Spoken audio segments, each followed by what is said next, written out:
এত মানে ব্যথা করে আমি রাতে ঘুমাইতে পারি না। আবার হাঁটতে গেলে আমি জোরে হাঁটতে পারতেছি না। ইদানিং এটা দিন, দিন বেড়ে যাচ্ছে। দিন, দিন বেড়ে যাচ্ছে। হ্যাঁ, তাহলে আমি আপনি ১ম এ একবার আঘাত পেয়েছিলেন, অ্যাক্সিডেন্ট হয়েছিলেন। কতদিন আগে এটা? হবে প্রায় ১ বছর হবে। ১ বছর। এরপর মাঝখানে আরেকবার খাইছি ২ বার খেয়েছেন। একই জায়গায়। ভিতরের দিকে না ব্যথাটা? ব্যথাটা ভিতর থেকে উৎপত্তি হচ্ছে কোন এক জায়গা আচ্ছা, থেকে। মানে কোন দিকে আপনি বুঝতে পারছেন মানে না? আমার মনে হচ্ছে এদিক থেকে কোথাও থেকে। আচ্ছা, এই সাইড থেকে। আচ্ছা।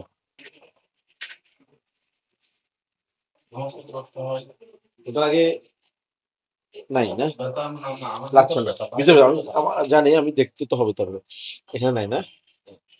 ব্যথা নেই? নেই। আচ্ছা। এখানে ধরছেন না, হ্যাঁ, ভিতরে একটু, একটু ভিতরে আঘাত ব্যথা হচ্ছে। আছে না? এই যে এই হুম। হাতের কারণে। এটা ক্লিক হচ্ছে, জি। ক্লিকিং পাচ্ছি আমরা। আচ্ছা। এটা কি কোনো ব্যথা? এভাবে করতেছেন না, আমার ভিতরে মনে হচ্ছে ব্যথা হচ্ছে। হ্যাঁ, আচ্ছা। এই সাইডটাতে। জি, এদিকে জি, জি, জি। এই লাগছে? সাইডটার ভিতরে। ভিতরে এখন লাগছে না, বাইরে থেকে লাগছে না? জি, জি। এখন লাগছে? ঠিক আছে। আচ্ছা, একটু আলগান তো পাটা। ব্যথার আগে না। ব্যথা নাই। ঠিক আছে, আমরা তো আসেন এখানে।